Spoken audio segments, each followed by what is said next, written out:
On air, online, on now. Pre-recorded from Volpit Studios, it's the MCS1 show. And now your host, MCS1.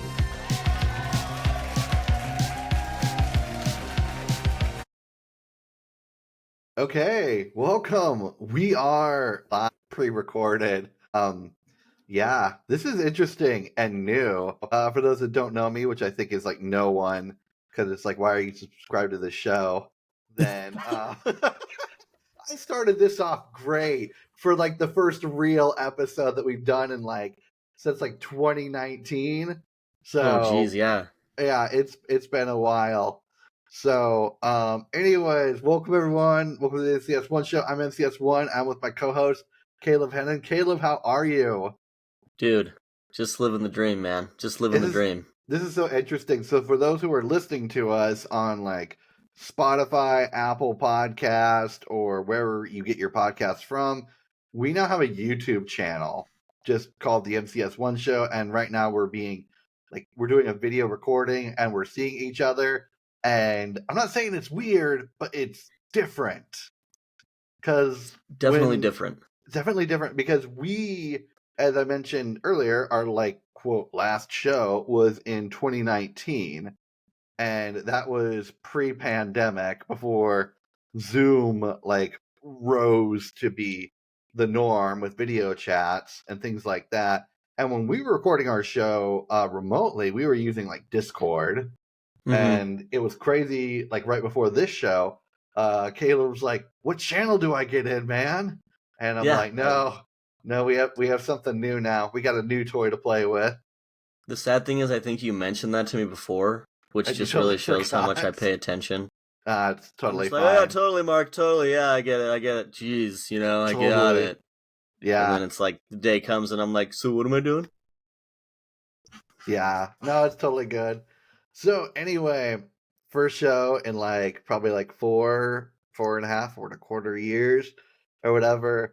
And it's funny. So we're now on YouTube, which is like a big deal. And it's going to be an even bigger deal because our first show is going to be talking mad smack on Google. So the title for this show today that I made, I called it Capital G, which I'm pretty proud of it. Looks like a good reference to a Nine Inch Nails song that was about George W. Bush, but I thought it was funny for Google. Other titles I did have for this episode, though, I hate Google, so I put my podcast on YouTube. And the Brilliant. And the other one is I rebooted my podcast and I now have 20 listeners. So smash that like and subscribe button, people. The dislike button's no longer on YouTube, so I'm not afraid. Yeah, take that, dislikers. Leave some comments so I know if you're liking my content. I just want to point out the thumbnail for this, I haven't quite made it yet, but it's not going to be me with like a white outline going like this or something stupid with some clickbait text. Although it should be, Mark. Although it is tempting. Anyways, so it's been a while. We're going to be talking mad smack about Google, especially now that we're on YouTube, and we'll probably get kicked off pretty quick. Who knows? We are going to mark this show as explicit, just like all the other shows. But, Google and a lot of these other tech companies, they don't have a ton of regulations. They got their own rules, their own terms and conditions, and my free speech doesn't exactly apply here because it's their own little independent platform. So We'll see what happens. And how long that I stayed. But Caleb, it's been a while. You want to tell us what you've been up to? I mean, going like quick summary or whatever, anything lately, anything you want to talk about, anything you want to plug before we get into our sponsors. Yeah. Before we get into our sponsors, I would like to just mention that it has been a while, for us, obviously. The pandemic was, it was a time in everybody's life. Pretty similar for me, because of it, definitely bounced around a little bit on jobs. That'll start my first plug, because I recently started with a company based out of Brazil called Mouts IT. Let me show this nice little I love your card. Symbol here, right? Pretty I love cool. how sleek and minimalist it is. Right? It's pretty dope. Now on this side, you may not be able to read it, but it's pretty simple. You'll see the website is moutsit.com. Basically, just brief summary. We primarily do IT staffing, but we also do, any number of development, software development. We actually have fairly massive clients, people like Anheuser-Busch, among quite a few others, which I won't list them all. It would take too much time, but hey, anybody that has any IT staffing needs or any kind of that kind of stuff, hit me up. Just go to moutsit.com. It's a pretty cool website setup. It has a little section where you can plug in your IT problem and say request a quote, and then bada bing, bada boom. I turn around within about 1 to 2 days, get you some good stuff there. And then the other thing that I've been up to for the last couple of years as well is I'm actually a part of another YouTube channel called The Order of the Dice. We're just a bunch of D&D nerds. You haven't gotten taken down on there. So maybe we stand a chance here. Not yet. Yeah. Never mind. Take it back. We're pretty inappropriate there too. Like, I'm just being honest. But again, we're just a bunch of D&D nerds, playing games and making jokes and all that kind of stuff. Yesterday, actually, and we just had a video uploaded this morning that is all about the new Sky Raiders platform that Tracy Hickman came out with. If anybody that's familiar with D&D knows Tracy Hickman, he's the guy that wrote a lot of the Dragonlance novels. So anyway, pretty cool stuff. It's just a bunch of middle-aged white guys playing D&D. So man, never heard of anything exciting like this. Yeah, breaking ground. The different thing for us though. Is one of us isn't overweight. Ooh. Is it yours not truly me. You? Oh, it's not you. Not Oh, me. okay. No, it's not. I'm not. Oh, well, it's whatever. We'll have to talk some D&D stuff sometime, not like D&D Absolutely. like in depth, but more on like what we've talked about in the past, or like RPG addiction and stuff like that. Interestingly enough, I actually got bullied out of a D&D group once. Oh shit! For not being a big enough nerd, which I know is hard to believe. We'll talk about it on another show. I'm sure. I was going to say they didn't think you were a big enough nerd. No, I know it blows my mind too. Everyone else as well. So, crazy. So let's get into the favorite part of the show: our sponsors. Today, just like all YouTubers, we are sponsored by Ridge Wallet, Squarespace, Audible, Skillshare, NordVPN, ExpressVPN, Honey, Raycon, Manscaped, Blue Apron, and of course, Raid Shadow Legends. We're hitting it hard on YouTube. So check the links. Check several. All the links, because it's all on there. And if you go to any of these and use code MCS1 on your order, you will get 0% off. You're welcome. Because I actually didn't set up any affiliate links because I'm too lazy to create accounts for this, and I really don't care for any of this type of stuff. Although I do use some of these things in real life, but I don't want to really plug that at all. Yeah. One other thing that we are sponsored by too, since we're talking about Google and everything, and with them being the alphabet, today we are sponsored by the letter G. So there we go. That's the best letter, Yeah. The best letter. Let's get started. This is going to be kind of fun. So for those who are not on YouTube, we're going to get a little bit more visual. The cool thing is about some of this tech that we have, we're able to like share screens and stuff like that, like Zoom. Boy, we've really come a long way with the show. We've evolved from just being audio comedy to PowerPoint comedy. I'm pretty proud of us. So it's a big step. The big step moving forward, leaps and bounds of the MCS1 show. So cutting edge. Gonna share my screen here, and this is a picture of me in 2011. Look how young I am. Look, I'm wearing blue jeans. I still have shoes just like that. I'm not gonna lie, that hasn't changed much. And I don't have a set of glasses like that anymore. However, I have been looking for a new set of glasses, and oddly enough, I've been looking at this exact same pair because And this was actually the second pair of these glasses that I have had. Like I just loved them. Anyway, this is at Google headquarters in California. My old former roommate, who I'm still like in very close contact with, still in touch with to this day. For Thanksgiving, we all went out to California, and his stepdad worked for Google. And one day they're like, "You want a tour of Google?" And we're like, "Yeah," because this was like the 2010s during the height of Right. the "Don't Be Evil" days of when it was cool. So there was just like a lot of like really cool stuff. So they had like these little bikes to get around campus that were kind of, I don't know, kind of wimpy. I'm not gonna lie, it looks wimpy standing on it. But I mean, one thing that was really cool is this is like a giant Google Map thing put together with several TVs. That's And dope. yeah, and here's the other cool thing about this. What I'm looking at right here, this is my parents' house on Oh, Google Maps, and snap. that's what I'm pointing to. Isn't that sweet? Like, this is so cool. This was just a hell of an experience seeing this place. And then here's Mars on Google Maps.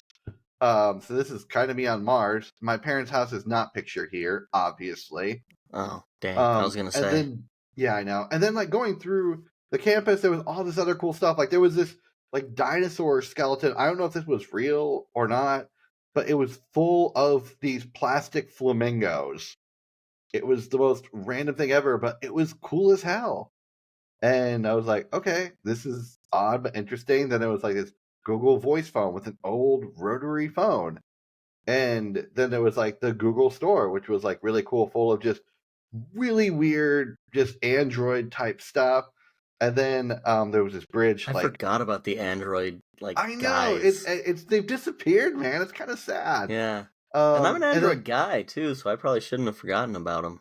yeah, I loved it. I bought an Android shirt from here. Like, my roommate bought one, and what I used to do is I used to buy the same shirts he would buy, and I would purposely wear them on the same days he would, and he hated Nice. it. Well, And he would actually go and change his shirt, but I didn't care. It was so worth it. But yeah, and there was just some weird stuff in the store. Like, this is Google chocolate. I don't get the appeal, but whatever. And then going through, um, like just seeing all this stuff here, it was like super cool, like touring Google. And it was just like such an experience. yeah. Looking back on that now, knowing where Google is at, it's so different and it's so weird. Because, like, the way it was then, it was the Don't Be Evil days, but like just touring that campus, it made me want to like work for Google so bad.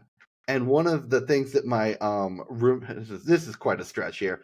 My roommate's mom said was they make Google so great and so fun to work there that people don't want to leave. Hmm. And I'm like, man, that's a place like I would love to work. That's changed over the past like couple of years, like 10, 12, 15-ish years. And so one thing that I mentioned kind of previously, like in our episode before this, is we're now going to be talking about things like that have kind of changed from the pandemic. Google is going to be a little bit different though, because Google has had this just decline of just Yeah. overall, I'm going to say quality. I think that's the best way to say it. Like, that's the best Yeah. term of quality over the past like 10 to 15 years. They dropped the Don't Be Evil slogan from there. A lot of the like big innovators that started Google, they all take their giant piles of money and they've left. Everything at Google seems kind of directionless. They haven't really been innovating except for quote AI, which we'll talk about a little bit later. But everyone's doing AI. Caleb and I, Mhm. we're going to be doing our own AI get rich quick scheme at some point. And it Absolutely. won't be similar to Absolutely. our crypto get rich scheme. It's going to be completely different. Yeah, because the AI one might actually get us rich. Yeah, exactly. So, very different. Very different Uh, from the crypto. yeah.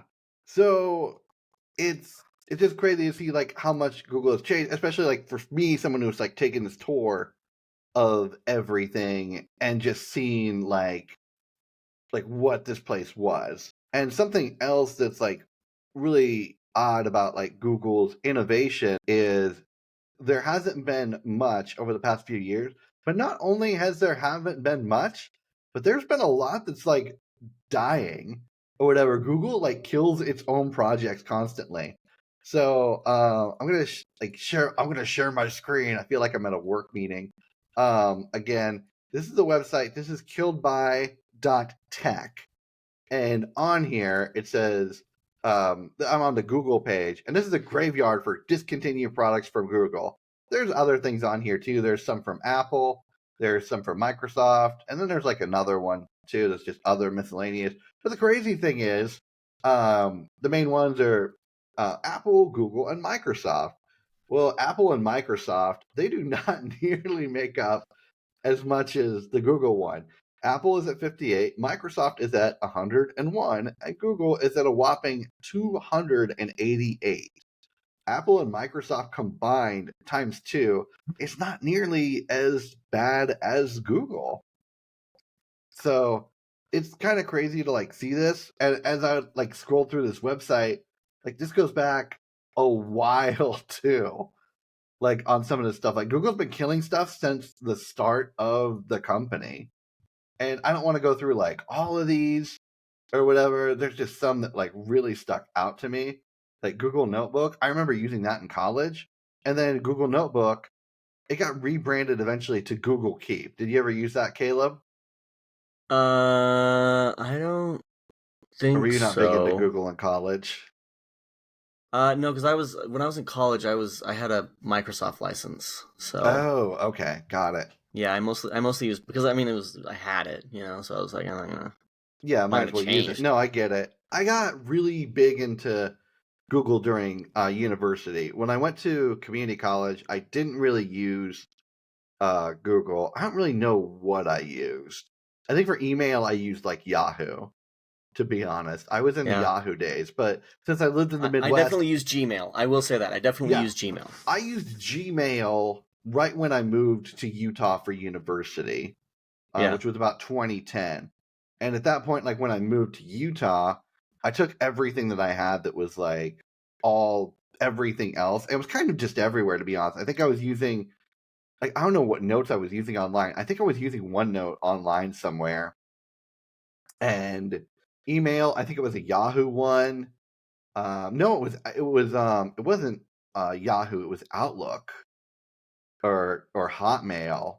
It was like really old, and like I converted everything over to Google because it was just so convenient back then to do that. And so anyway, I remember using a lot of these different products, and a lot of them have changed. Like if they get killed off, they resurface later under a different name. So Google Talk and Google SMS, these are kind of like the same thing. They died about the same time. Yeah. These kind of morphed into Google Voice, where you can have like your own Google number as well. And it was also kind of part of like GChat. So Google Talk. Was that made for like both people that used Google Talk? I know. Well, I had a Google For Talk both of them? number as a burner, which I think is what a lot of people do. Like when I would sell stuff on Yeah. Craigslist or KSL. Yeah, sure. I would have this burner number because it's like, oh, if someone gets that number, it's not a big deal. But if they have my regular number, then I'm getting really harassed. I mean, I can still block them, but it's just adding an extra. It's not, yeah. An extra layer of I don't have to deal with this prick type of thing. Big time, big time. I definitely I don't know, people that I've known that have sold without burner numbers. I tip my hat to them because I'm just like, well, you're a crazy bastard. That's all I know. I don't sell without a burner number anymore. Now I'm just like strictly like the email within a system. Yeah. Usually. That's the smartest way to go. Or if there's a messaging thing, and if they need to buy something, I'm like, yeah, I'll meet you out in front of like the building I live in. Oh, dude, I always make them go to a third-party place. I'm like, yeah, I'm going to meet you at like a high school in the middle of the day when there's witnesses. I don't really mind. Like the complexes that I usually have, like there's usually like, I don't want to say people out in front or whatever, but like there's enough visibility to where I'm not like worried or anything like that. Anyway, back to the whole Google thing. It's like things just kept getting rebranded and moved around and killed, which is kind of like where it brings us today. Like in, I'm trying to find it here. Gotta keep scrolling up. It's in. Oh wait, go This to is year. such a long list. It's such a long list. So here we go. This is amazing. 2023 Google Podcast. Rest in peace. But Oh, now, man. conveniently enough, after this is done, YouTube was starting up their own thing here of, Yeah. hey, we want to put podcasts on YouTube, which is where I was like, oh, that sounds fun. Let's do that. Even though our first show is talking mad smack on Google, which Then we can be adherent to the big G. capital G, the Capital G. capital G. So it's just crazy. Like, they're not innovating; they're killing what they No. are innovating. Yeah. So it's kind of like, hey, what are you really bringing to the party these days? What's your competitive advantage? And it's odd to think about this in the sense of, like, back to like what I was talking about earlier, like the 2010s, like all tech companies. I feel like the 2010s were just like, there was this huge tech boom, and it was great PR for all of these companies and like Silicon Valley. I agree. Caleb, did you ever see the Hulu show The Dropout? I actually did. I did. Yeah. Oh I saw man, that. Yeah. dude, it's so good, isn't it? Yeah. No. Yeah. I was like the dropout. And then I remembered. Yeah. Yeah. So- No, that was it was. So hold on, real quick. I'll say this. It was definitely better than I thought it would be. I'll just lay that. I loved it personally. So for those that don't know, The Dropout is a kind of like a docuseries comedy about Elizabeth Holmes, who founded Theranos. It was like supposed to be a blood research company, and this happened like during the 2010s. And the blood research was supposed to be, well, we're going to take a little bit of your blood and we're going to find out all this crazy stuff without you having to sit through like some painful stuff at Walgreens or whatever. And the whole thing was a bust. It was a farce, and it just took tons of money from investors. But the crazy thing about the show, one, production value, super great. Two, soundtrack, it's all 2010s, especially with like not just the soundtrack, but the like the way that they talked, the wardrobe, all of it, because it takes place in the 2010s. Right. And one thing that like they showed during the show was like her standing in line at an Apple store to get an iPhone. Like that, like the new iPhone dropping, that was an experience back then. And like tech companies were like real famous for stuff like that. Now that's gone. All that's gone. Like no one cares. You just order that shit online, you know? Exactly. Or you can just order it online. But like even the fun experience of going to an Apple store, to like pick something up, that's not around anymore. Today, I want to say I'm a Mac nerd because that sounds derogatory towards nerds. But like I like Apple stuff like quite a bit, because it just helps me with like my own projects and things like that. And so I've been watching for a new iPad to come out, which I'm not gonna lie, I'm gonna use it as an extra monitor for the most part. Because you can do that with Apple crap. So which is dope. Yeah, it's super dope. And so I had been waiting for new iPad to come out. New iPad Air, the 13-inch, came out, and I went to the Apple store today. I was in and out in like 5 minutes.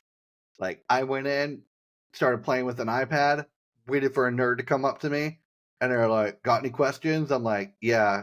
What's this color? Starlight. Cool. I want this color. This much space. Let's go." And that was it. Like, in and out. What an experience! It was such an experience, man. I'm going to be journaling about that in my Apple Journal app. You'll never forget about it. Never forget. Ever. So we don't have that anymore, and not just. I mean, I guess kind of talk about other companies here with this. Not just Google, but a lot of these tech companies. I think everyone's sick of them now.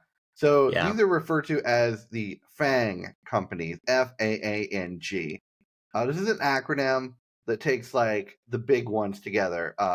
Facebook, now known as Meta, Amazon, Netflix, and quote Alphabet, which Alphabet before was known just as Goog or Google. And this term was coined by Jim Cramer. He's like a television host for CNBC's Mad Money, and so Caleb and I, we mentioned this in the past. We have like a little chat between us and like another friend, and in this chat, there's been constant shit talking about Jim Cramer, and I barely knew who this guy was. So when I was going through doing research for the show, I saw on there Jim Cramer. I'm like, oh, this is the guy Caleb hates and just makes fun of. One of them. Yeah, one of them. And so I literally wrote in my notes, cue Caleb to talk shit on Jim Cramer. So Caleb, do you want to talk about who Jim Cramer is and why you love him so much? Sure, I will talk about my deep love for Jim Cramer. Deep, passionate love for Jim. Like, you don't even know how much I love Jim Cramer. Oh, there it is. There it is. You don't even know. And you don't even know how bad this guy is at predicting everything financial and then still having a job in the financial sector somehow. It's like the weatherman. But I guess it's just, well, dude, he's like, but the other thing is that it's like, well, I mean, he works for CNBC. So there is that. But no, like, so funny thing about, the best part about Jim Cramer is there's this guy, okay, and this was actually something that I found like months ago. Didn't even need any notes on this because it was actually around the time that we started talking a lot of crap on it. But there's this guy on Reddit who did this entire like compilation of his correct predictions versus his incorrect predictions regarding like buying and selling on the stock market. Oh yes, I love that type of stuff. I can't wait till someone does that with our show.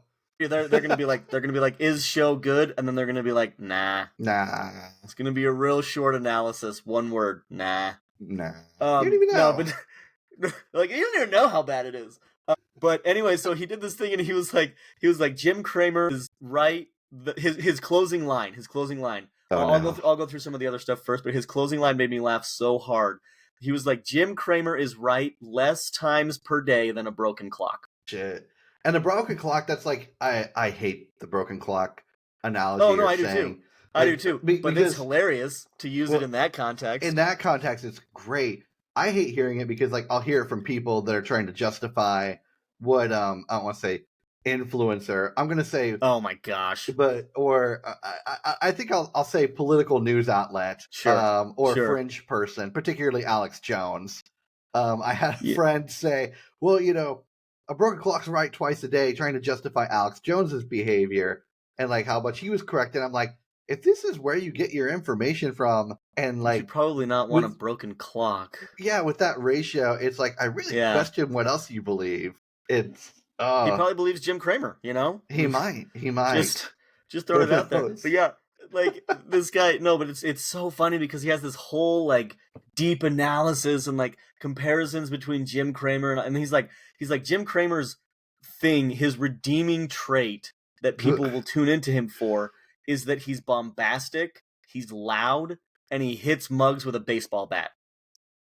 And I was like, oh yeah, that's the guy that I want my sound financial advice from. Like, what are you, the fucking Wolf of Wall Street? Like, get out of here. That'd be great. Like, we need to take... If he was, though, he'd be right more, and we'd be richer. I think that's what we need to do, not for the podcast, but we need to open up an accounting firm.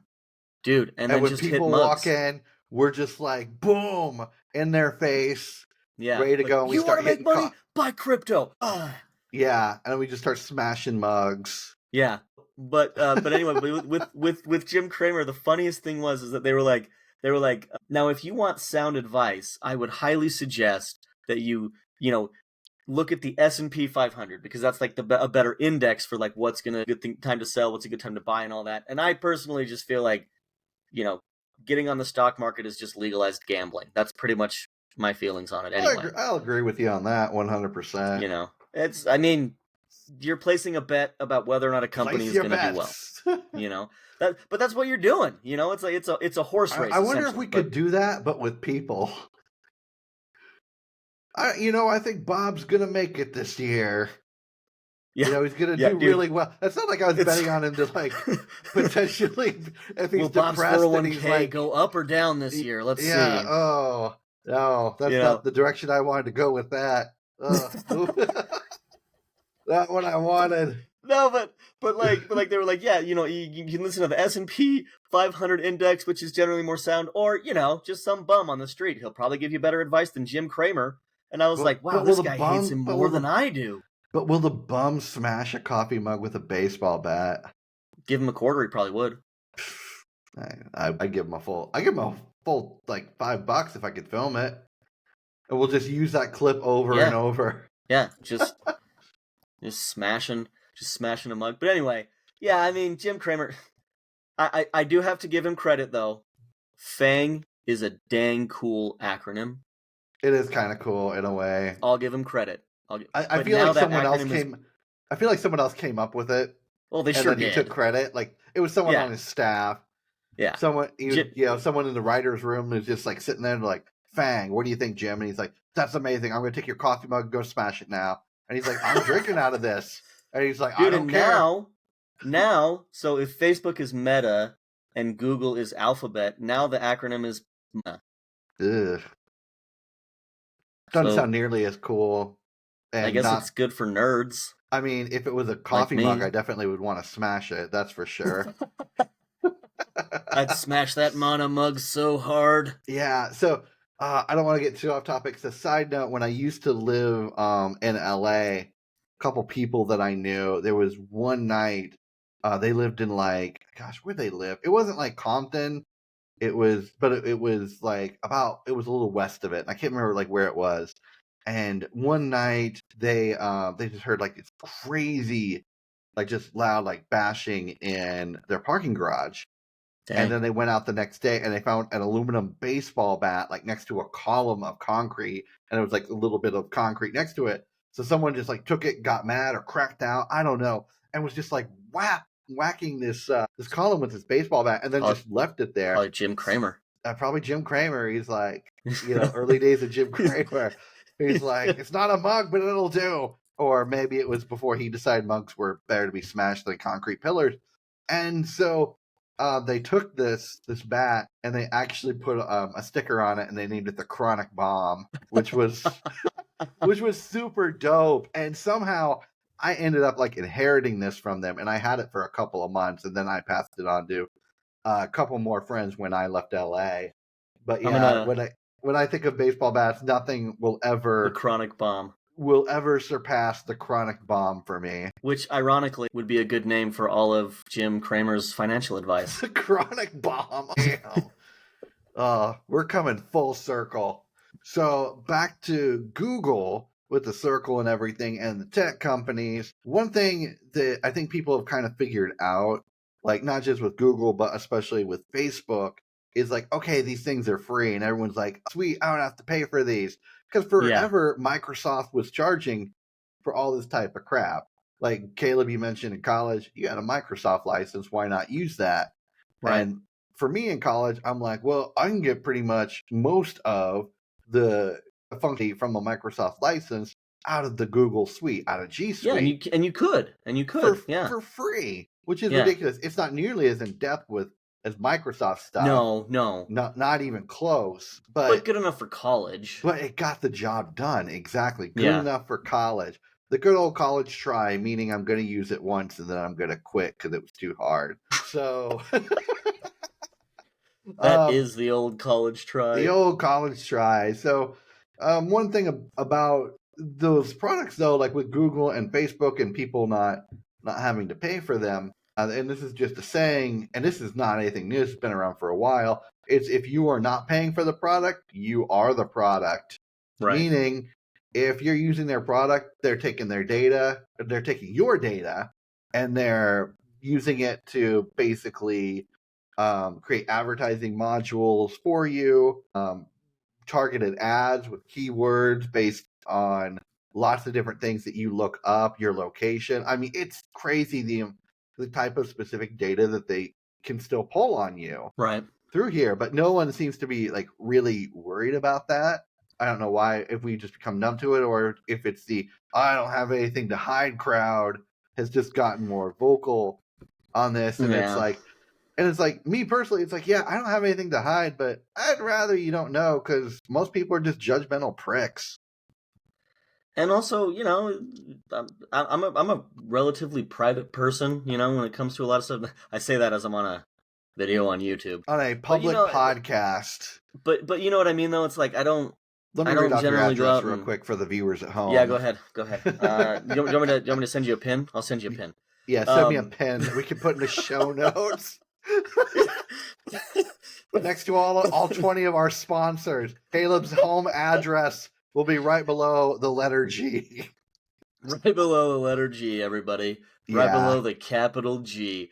But no, I mean, just like generally, I don't want to go out and like put my stuff out there. Like my Facebook still thinks that I live in St. George, Utah. I've never lived there.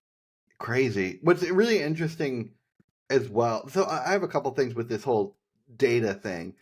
I don't think people like have ever done an internet search about themselves, but it's crazy. As someone who has a common name, I can see where my data was pulled and put on the internet, and it was like when I had Google. When I left Utah, I quit slowly using Google and getting away from it, and it wasn't intentional at first.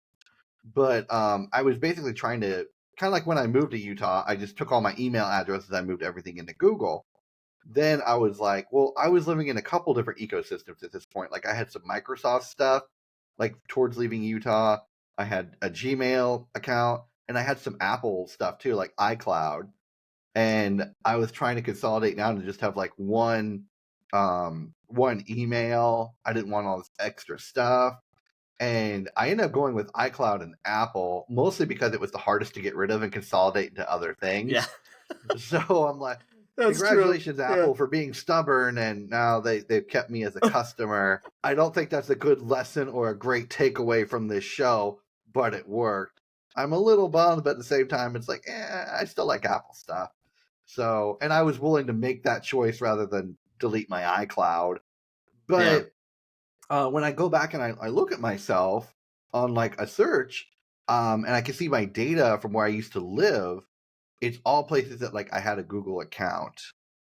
And I don't think people are aware of data brokers, and what data brokers are people who share your information and get a hold of it either through Google, like they bought it, and for money, and they'll sell it to marketing firms and tons of things like that. And like a couple of these just on the internet, like True People Search, that's a big one. And there's tons of these out there. I pay for a service.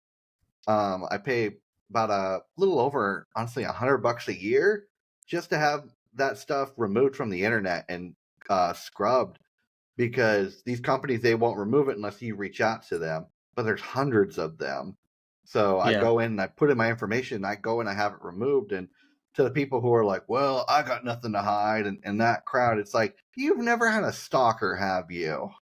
Yeah, dude. Yeah. No, that's true. Exactly. And that's it's true. Like, I have.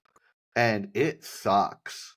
Like having people in your life that like you don't want to deal with anymore, trying to come around and like connect with you for, if it's like a positive reason for them or a malicious reason, who knows?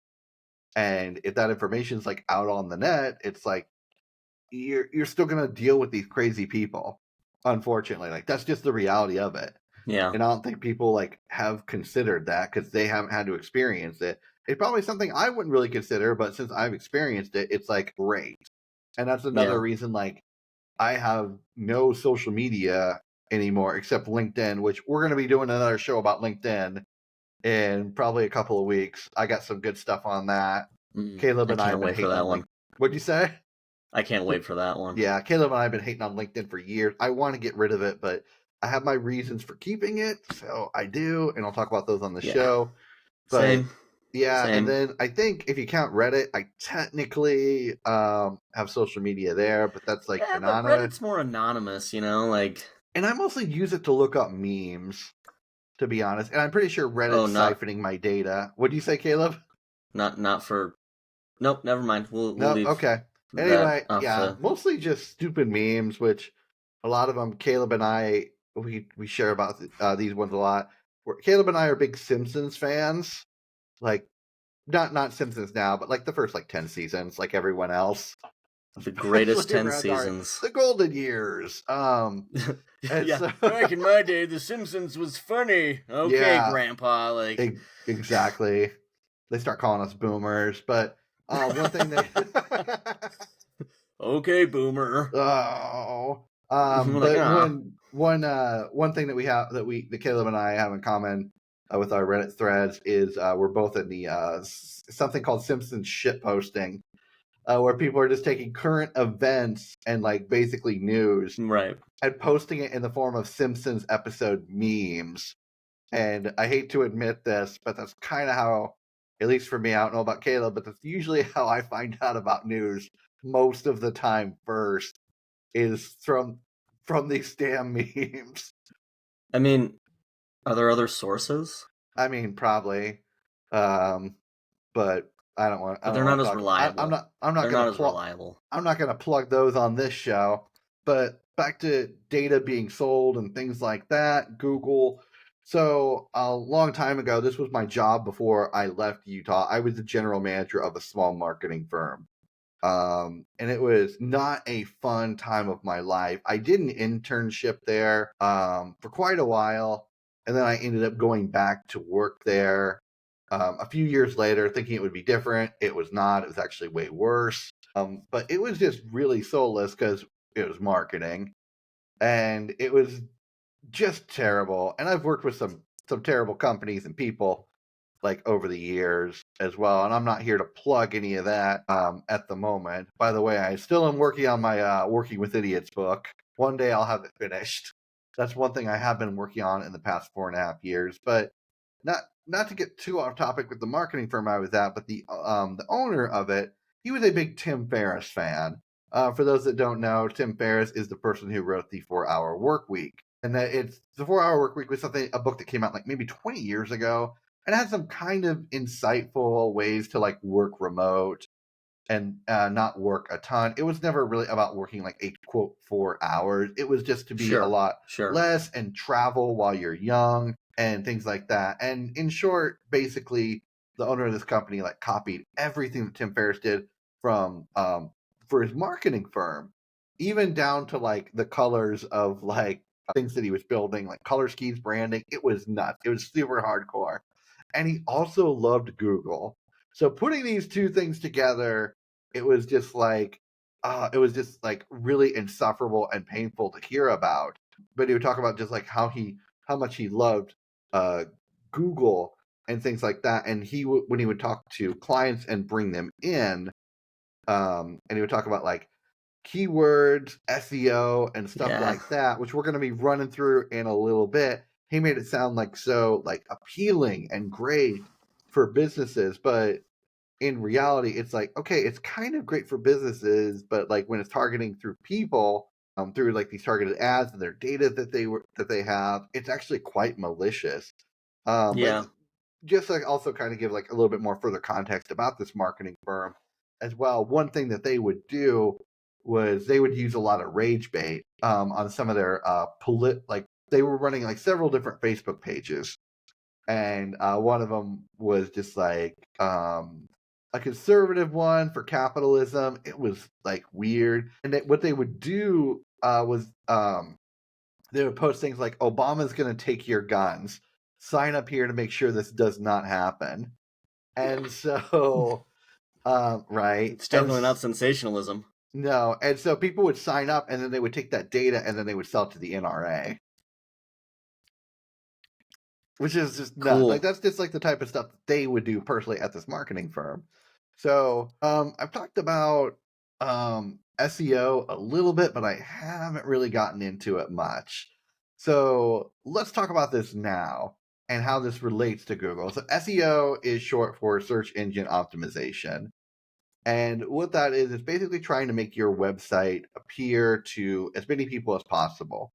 In the early days, like of the internet, AOL had like their own little thing for this. It was AOL keyword whatever, which is why like on the outro for the show we said AOL, search AOL keyword MCS1. And I don't think AOL uses keywords anymore, which is kind of unfortunate because like that'd be a big money maker. Oh, dude, absolutely. But no one Absolutely. also, I don't think anyone uses AOL anymore, which is a little bit of a bummer, but yeah, it's That's a whatever. big bummer. I'm AOL not, was dope. I know, I'm not like a nostalgic person, but I will say my ringtone is the AOL IM tone. And when I get mail, it's "You got mail." Like, I love that stuff. It's a great tone and an awful movie. I I've never. Have you actually seen it? I've never seen Yes, I've it. seen it. Dude, I have Yes, 5 I've seen it. sisters. Of I like course how you I've say seen it it. like everyone's seen it, like it's a rite of passage. It's like, No, all it's right, more Timmy, of a frustration. all right, Timmy, you're 18. It's time for you to leave the village. When you've seen You Got Mail, you'll come back a man and be ready to join the tribe. It's like what That's the Amish people are like, go watch You've Got Mail and then come back. You'll see yeah, it's better here, churning butter. yeah. Oh, never seen it. Now I definitely don't want to. I'll remove that from Don't. the list. But so SEO has like tons of different things involved with it. Let's go to, we haven't went to this place in a while. One of our favorite sources of knowledge, the Urban Dictionary, the ultimate source of knowledge. So Is let's there talk about another source of knowledge? No. not on this Besides not on this show. the you don't even know guy. The you don't even Because know you guy. don't even know how much he knows. Oh, so anyway, Urban Dictionary. This is interesting. This one's back in 2004. This post here: search engine optimization, the legitimate optimization of websites for listing of search engines. Okay, I get that. Scrolling Yeah, down. in 2004 maybe. Yeah, in 2004. Hold on, it gets better. So there's another one in 2004. Is it shortly? No, it's before. This one was ranked down a little bit more. This one's not. I don't know. This is kind of how I feel about it. SEO, like voodoo and witch doctors, SEO is an evil term used to describe the ways SEO optimizers believe they can beat the system by making you believe they know what to get your search ranking to the top. Oh man, this sounds like the marketing firm I was at. Most of the time, SEO is achieved by throwing darts or mixing chicken bones with blood. Wow. After I paid $5,000 to get SEO, my sales have increased by 2. Caleb, this sounds like some of the marketing people that like you used to work with in a previous company Oh with my some of their gosh. leads. But here's the other thing that I love about this. As this goes down, this gets people get like more like, I don't want to say pretentious, but I'm not seeing it on this one. I saw it on a mobile, but it didn't show up on this. And mobile results can be like different than Yeah. web results for certain things. It's because mobile results don't optimize. Yeah. So they don't So use an SEO. they're not using SEO. Oh, good point. So Using a lot of these, SEO. and I don't want to go too deep into some of these, but there was one here that was just like really pretentious, but now it's like not getting into what we're looking for. So I'm gonna get away from the Urban Dictionary on that. So The ultimate source of knowledge. the ultimate source of knowledge. So Google didn't invent SEO for these types of things, but it created its own bastardized version of it. And now everyone has kind of gotten into this, and everyone's creating their websites with this or reaching out to soulless marketing firms to have them do this type of stuff. And if you want to see, like, for Google, where to go for this type of thing, like, you can go to, and I'm going to share my screen again real quick, but also it's like developers.google.com, and you can go through a lot of this stuff, like, and how to do things to like make your web page quote pop, and like what it does with SEO and just tons of different things for You know who businesses. should take the advice on how to make a website pop? Jim Cramer, as he's bashing a mug, making that pop. That too, but also Google. Also, no kidding. Like, the other thing, I was gonna mention this later, but I feel like as Google has gotten on with their technology, I feel like it's gotten slower as we've gotten faster internet as well. Yeah, which is I really would agree. kind of odd with things. And I can understand like security updates and things like that to stop like phishing or whatever. Right. But it just feels like it's gotten kind of slower as we've gotten faster internet. And I'm sure nerds out there are gonna start emailing me speed tests on my on the submission box at the MCS1show.com. But whatever. So And I'm gonna reply with just this. You don't even know. So I don't I feel even like have if- anything. Just no text. Just that. So let's talk about SEO and what things have come in here and how Google has like bastardized it. So formatting, so many words, so many words. Google wanted to have it to be where you have to have a like certain number of words in order to like get your site ranked. Like, so basically people are like, okay, well, I only have a paragraph worth of things to say. So what do? I'm going to add a ton of bullshit. And that's what people do. And if you don't believe me, go look up a recipe from Google about like how to cook anything. And it's just so nuts now because they come up with these pretentious stories about something where it's like in the old country, my grandma brought over these wonderful, great recipes about how to cook avocado toast in an Instant Pot. And it's just so... I'm sure they do that in the old country. Yeah. Or whatever. Yeah. Grandma, what quart Instant Pot did you have in the old country? I had the 10 quart. I really wanted the 8 quart. The 8 quart with the Star Wars Special Edition. That's what we really wanted in the old country. But they wouldn't allow it. No. The Kaiser said no. The Kaiser said he was just against Star Wars. He was a Trekkie, the Kaiser. Everyone knows the Kaiser was a Trekkie. Anyway, this terrible formatting, creating stuff like now. You can see this in recipes. You can see this in general blogs too. But then there's heavy pressure for keywords. So now we have what's known as keyword stuffing. And so people would just like try to stuff in keywords as much as possible for certain things, like or like hashtags. Yeah, to get the pretty keywords much like in. hashtags. Around, and so like in the blog post, like for us, let's say old country, and so keyword old country. Search AOL keyword old country to see my grandma's avocado toast recipe with her Instant Pot. So there's heavy pressure for keywords. Well, then, okay, let's say I write something with the keyword. Caleb, are you familiar with click farms?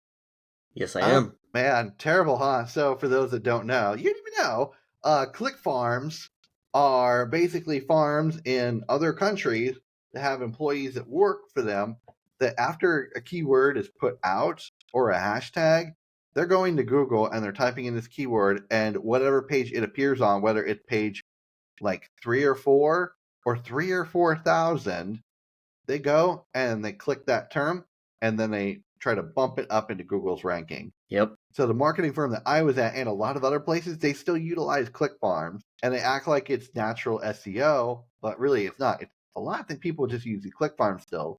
And they've been kind of viewed as, I want to say, unethical. I think that's not the term they use. I think it's like bad practice. Yeah. The click farms are still unethical. Feels closer though to it's a more accurate way of putting it. I feel like that's the best way for us to describe it. But I feel like they'll say, no, it's not the best practice. You know, we only do slightly shady things, not super shady. We're not going to use the ethical or E word here, you know. Not at this marketing firm. Whoa! Take your ethos elsewhere, guy. Yeah. So the click farm thing. The cool thing about some of these is I've seen one click farm that people have like in like small like stores, and it'll be like a display of like a wall of just phones for people to use to like go through and do this click farm stuff. It's insane.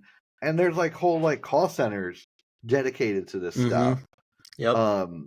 And this is like a big thing. And this is how people get ranked on Google. So it's basically this pressure for these keywords so they can get clicked.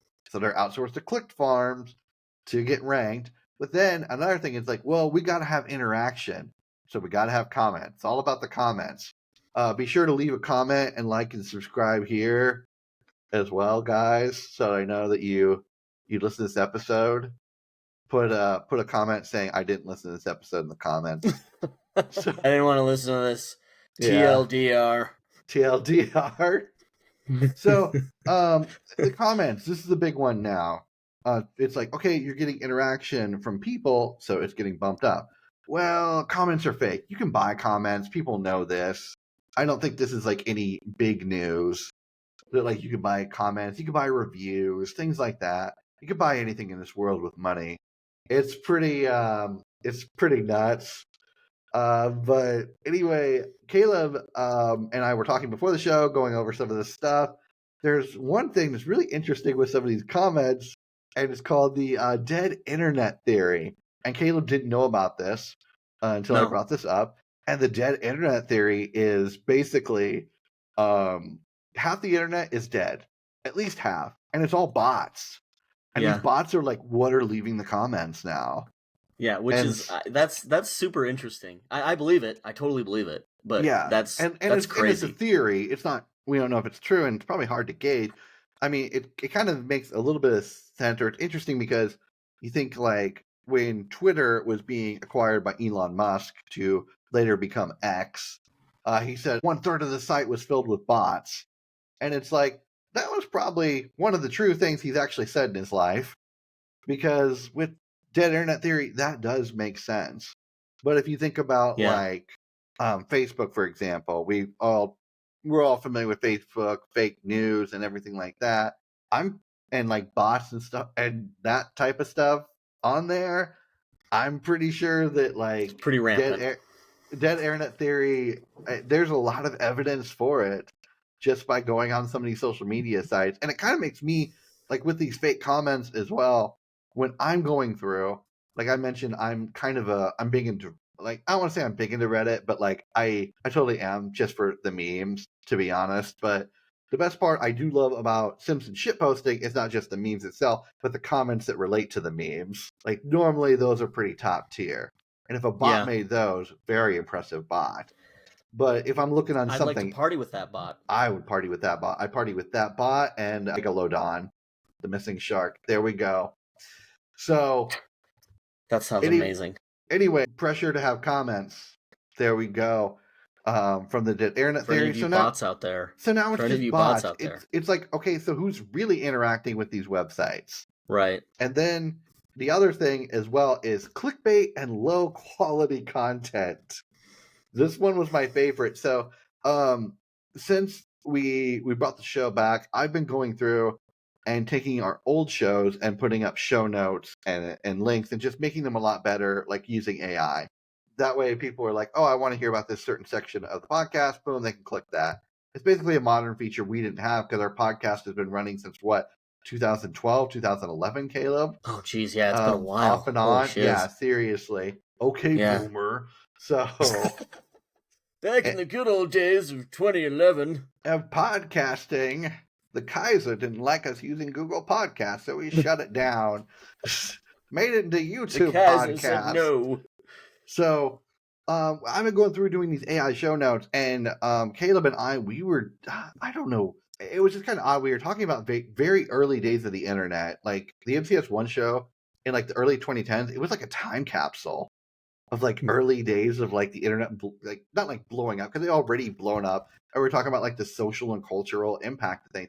And one thing we talked about was YouTube of all things, which has drastically changed. It's so different now. It's so different. And so, but it's so different, but we got some core things here. So on the AI notes for our YouTube episode, here's what the timestamps are for these things. And Caleb, you can let me know if you think these have changed or not. YouTube has become a platform for unoriginal and low quality content, leading to a rise of celebrity narcissism. The addictive, the addictive nature of YouTube and can distract individuals from their priorities and negatively impact their productivity. That's true with all social media, but YouTube can be a valuable resource for reviews, tutorials, and educational content when used responsibly. I agree with that. And then viewers have a responsibility to choose quality content and be mindful of their YouTube consumption. Sure. And then the last one, this wasn't in the show notes, but I love this. And I kind of want to throw this in. Google has become a low quality content machine, which I think is true. Like, I think the crap is floating to the top with Google. Yep. As far as like low quality type of stuff these days. No, I agree. The algorithm, especially for like even just like suggested videos, because I spend time on YouTube, pretty much every day. But I think everyone does. I'll admit, like I look at stuff on YouTube. There are things like I just enjoy, And there's some like really good, like high quality content creators on there. Absolutely. Please like and But subscribe and tell your friends about the show. please like and subscribe. But I am loving the shameless plug. Like I actually but don't care, but it's so fun to say. right. But for real though, like there are some really high quality content creators, but then it's always really funny because in the suggested videos, there's always Crap. with those good ones, it's garbage, and it's like it has to go back to this point, it has like one keyword in comments. Yeah, and it's so one crazy. keyword, and then it's like this one's also good, and then you click on it and you're like, what is this? This is I know. And then was it's this like made by Jim Cramer? Like, yeah, what is and then going it's 10 on? minutes long because that's what Google used to have for YouTube as Yeah. part of their SEO for that. We're not going to get too much into that. But then moving back into SEO for websites, there were certain layouts that like worked better too. Same with fonts and then images. They always try to have images load the fastest, which I get. I think that's pretty good. But also with like what looks good and is the fastest isn't always the best. Like if I'm looking for something specific, I may not want this like glorious website. I may want something that's like looks like it's from the 90s and shitty.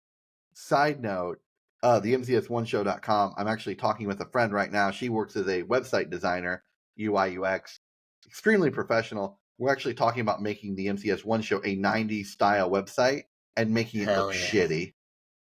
Hell yeah. Yeah, I'm pretty pumped about that because like everyone's trying to make the perfect looking website and all this optimization for Google. I just don't care. I don't think we care anymore. And dude, so you should like, speaking of the 90s on the website, you should like put just random parts super pixelated. We might do that. We could start uploading the thumbnails and have them be super pixelated from some of these too. That would be awesome. There's a lot there's a lot of potential that like we can do with this. But yeah, I want like an early super 90s GeoCities shitty website. Like anti-design is what it's called, and my friend told me about it, and I love that, and I kind of want that back. Yeah. And so if people are looking for something like they're talking about like, I don't know, counterculture, what life was like post pandemic, and the effects of society on there, I think they're going to find like something else that's not my website because my website's going to be 90s style and really shitty. So just something kind of interesting. And the other thing with SEO, it's harder for new websites to start out. Yeah. That's like a big one. Google isn't looking for the best. They're looking for what's clicked the most. Right. And unfortunately, Google is not the only search engine out there, but it's the one that people talk about the most, hence why we are talking about it now. Yeah, talking about capital G. Yeah, the capital G. So I'll be talking about this more in like an upcoming episode as well, like in a disinformation episode.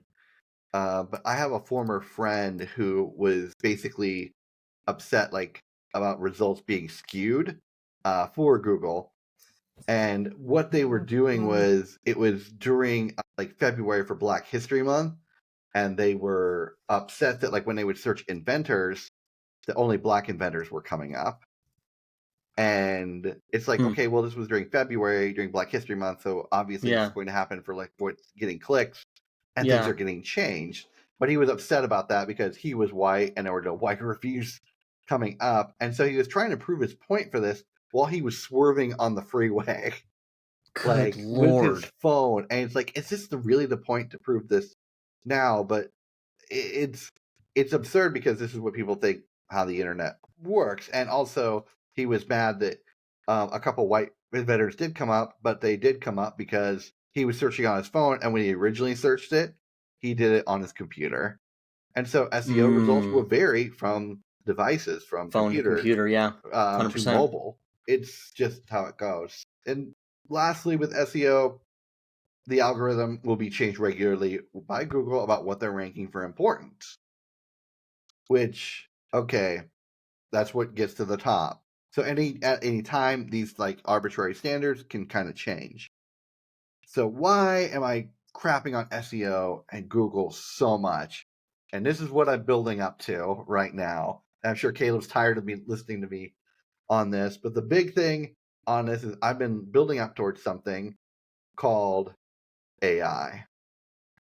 So artificial intelligence, which is actually machine learning. And I Also worked a on terrible movie. also is it a movie? Yeah, dude. Oh, Haley Joel Osment. I didn't Yeah. even know that. Yeah.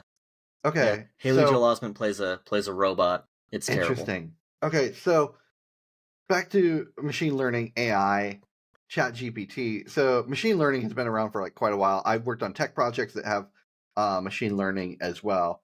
So when ChatGPT kind of came out, I wasn't like overly surprised because bloggers had been using this for years to write their blog content with these shitty SEO standards and just contributing to how terrible the internet is and this format of, hey, we're going to have these, this is how things are written and it's terrible. Well, a lot of the information that's being put in to AI are things that are scraped from the internet with this SEO, with this terrible formatting, with this keyword stuffing, with how things are written, with extra fluff and things like that. So basically, our foundation for AI, machine learning, what's supposed to be our future for technology, is basically crap from Google. And they've helped shape our future just to be, I don't know, kind of terrible in a way, which kind of sucks. Yeah, I mean, For generative you know, AI specifically, like text. yeah, I mean, it's yeah. Let's just put it this way. I mean, AI definitely will never be able to match the creativity. You know what I Agreed. mean? Like Yeah, that's and I that's don't the want to big make this, thing.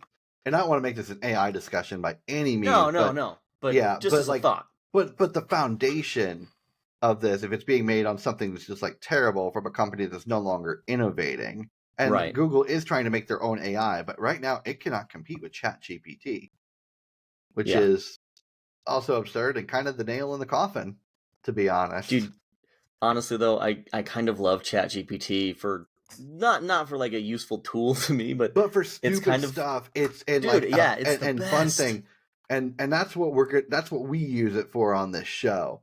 Is for stupid things. I have we'll be doing in probably a week or two. We have a movie review for The Flash, and on there, I went in. I put in a Chat GPT for 50 Shades of Grey, taking place in a trailer park as a prompt, and we're going to talk about that on the show. Because I love how absurd it is. The Flash episode is going to be talking about everything that is not the actual movie, and I'm so pumped for it. Good, because that was just not a good time. Yeah, and that's the type of stuff we do with ChatGPT. It's just supposed to be like a tool. It's supposed to be fun and stupid, to be honest, and that's what we've been using it for. So I don't want to get too much into that, but that's our show. Anyways, Caleb, I want to thank you for coming on. And always a pleasure, and we're happy to be back. And until next time, take care of yourselves and each other. Peace. Thank you for listening to the MCS1 show. If you like the show, please subscribe and leave a review on Apple Podcasts, Spotify, YouTube Podcasts, or wherever you get your podcasts from. All voices on the show are not AI generated, celebrity voices are impersonated, and no droids were harmed during the production of this show. For more information about the show notes and links, head over to the MCS1show.com or search AOL keyword MCS1.